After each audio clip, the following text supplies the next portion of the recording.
I would say resilience is necessary because ante UPSC in a way is binary.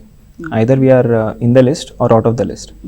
లిస్ట్లో ఒకవేళ పేరు లేకపోతే it looks like we are all అంటే మళ్ళీ first square start చేస్తున్నట్టు ఉంటుంది.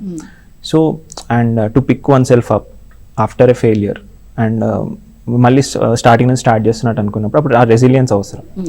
సెకండ్ది analysis of the paper, analysis of a self, ఏదైనా కానీ we have to be thinking in objective manner. And third వచ్చేసి ఐ వుడ్ సే కన్సిస్టెన్సీ.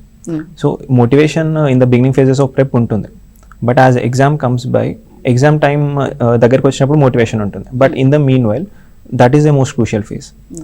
అప్పుడు కన్సిస్టెన్సీ ఉండడం makes a lot of difference in the final prep. So and fourthly I would సే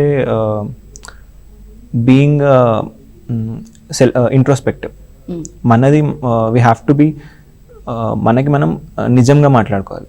అంటే like నాది ఇది issue, ఇది నేను strong, ఇది weak. That has to be unapologetically మనదై ఉండాలి. Because if you believe like నేను ఈ సబ్జెక్ట్ స్ట్రాంగ్ బట్ ఆ పేపర్లో మార్కులు రావట్లేదు, maybe that is just luck అనుకుంటే it's partly true, but is also partly that they might be some issues in how we write answers to. So మన side నుంచి they should not be any stone left అంటారు. So అది compulsory మనం చేయాల్సిందంటే.